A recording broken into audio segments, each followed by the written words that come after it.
BJP ಮುಖಂಡ ಯೋಗೇಶ್ ಗೌಡ ಕೊಲೆ ಕೇಸ್ನಲ್ಲಿ ವಿನಯ್ ಕುಲಕರ್ಣಿಗೆ ಬೇಲ್ ಸಿಕ್ಕಿದೆ. ಈಗ ವಿನಯ್ ಕುಲಕರ್ಣಿ ಬೇಲ್ ಕಂಡೀಷನ್ ಅನ್ನ ಸಡಿಲಿಕೆ ಮಾಡಿ ಅಂತ ಅರ್ಜಿ ಸಲ್ಲಿಸಿದರು. ಧಾರವಾಡ ಪ್ರವೇಶಕ್ಕೆ ಇರುವಂತ ನಿರ್ಬಂಧವನ್ನ ಸಡಿಲಿಸಿ. ಕೊಲೆ ಕೇಸ್ನಲ್ಲಿ ಬೇಲ್ ಸಿಕ್ಕಿದೆ ಮತ್ತು ಅಪರಾಧಿ ಅನ್ನೋದೇನು ಸಾಬೀತಾಗಿತ್ತು. ಆ ತೀರ್ಪನ್ನ ಸದ್ಯ ಅಮಾನತಿನಲ್ಲಿ ಇಡಲಾಗಿದೆ. ಹೈಕೋರ್ಟ್ ಮೊನ್ನೆ ಆದೇಶ ಮಾಡಿತ್ತು. ಈಗ ಜನಪ್ರತಿನಿಧಿಗಳ ಕೋರ್ಟಿಗೆ ಅವರು ಅರ್ಜಿ ಸಲ್ಲಿಸಿದ್ದಾರೆ, ಬೇಲ್ ಕಂಡೀಷನ್ ಅನ್ನು ಸಡಿಲಿಕೆ ಮಾಡಿ. ಹೆಚ್ಚಿನ ಡೀಟೇಲ್ ಇಡೋದಕ್ಕೆ ನಮ್ಮ ಪ್ರತಿನಿಧಿ ಗುರುರಾಜ್ ಹೂಗಾರ್ ಫೋನ್ ಸಂಪರ್ಕದಲ್ಲಿ. ಗುರುರಾಜ್, ಹೆಚ್ಚಿನ ಡೀಟೇಲ್ ಏನು ಕೊಡ್ತೀರಿ ಇದಕ್ಕೆ ಸಂಬಂಧಿಸಿ?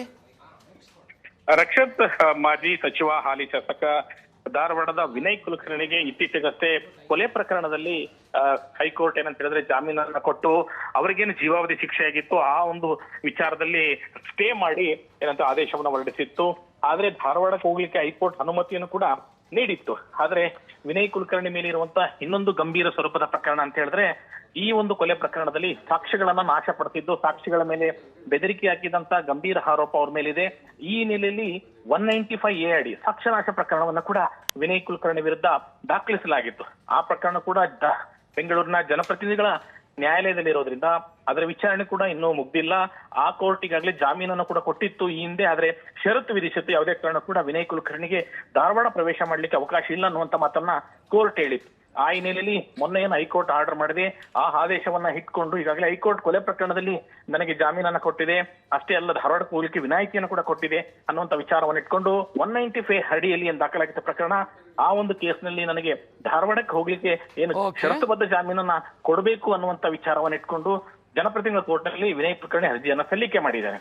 ಈಗಾಗಲೇ ಆ ವಿಚಾರಣೆ ಕೋರ್ಟ್ ನಲ್ಲಿ ಬರ್ತಾ ಇದೆ. ಸಿಬಿಐ ಕೂಡ ಆಕ್ಷೇಪಣೆ ಸಲ್ಲಿಸಲಿಕ್ಕೆ ಮುಂದಾಗಿದೆ. ಯಾಕಂತ ಹೇಳಿದ್ರೆ ಸಾಕ್ಷ್ಯನಾಶ ಪ್ರಕರಣದಲ್ಲಿ ಏನು ಯಾವ ರೀತಿ ಕೊಲೆ ಪ್ರಕರಣದಲ್ಲಿ ಸಾಕ್ಷಿಗಳನ್ನ ಟ್ರೈನ್ ಮಾಡಿದ್ರು ಅನ್ನುವಂತ ವಿಚಾರವನ್ನ ಸಿಬಿಐ ಕೂಡ ಎಳೆಯಾಗಿ ಬಿಚ್ಚಿಟ್ಟಿತ್ತು.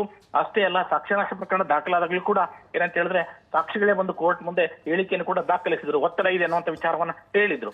ಅದಕ್ಕೆ ಪೂರಕ ಎಂಬಂತಿನ ವಿಚಾರಣೆ ಬಾಕಿ ಇರುವಾಗ ಏನ್ ಜಾಮೀನು ಸಿಕ್ಕಿತ್ತು, ಆ ಜಾಮೀನಲ್ಲಿ ಕಂಡೀಷನ್ ಇತ್ತು ಧಾರವಾಡಕ್ಕೆ ಹೋಗಬಾರ್ದು ಅಂತ ಹೇಳಿ ಅದರ ಒಂದು ವಿನಾಯಿತಿ ಕೊಡಿ, ಸಡಿಲಿಕೆ ಮಾಡಿ ಅನ್ನುವಂತ ವಿಚಾರವನ್ನ ಇಟ್ಕೊಂಡು ವಿನಯ್ ಕುಲಕರ್ಣಿ ಜನಪ್ರತಿನಿಧಿ ಕೋರ್ಟ್ ನಲ್ಲಿ ಅರ್ಜಿಯನ್ನ ಸಲ್ಲಿಕೆ ಮಾಡಿದ್ದಾರೆ. ರಕ್ಷತ್, ಥ್ಯಾಂಕ್ ಯು ಗುರುರಾಜ್ ಮಾಹಿತಿಗೆ.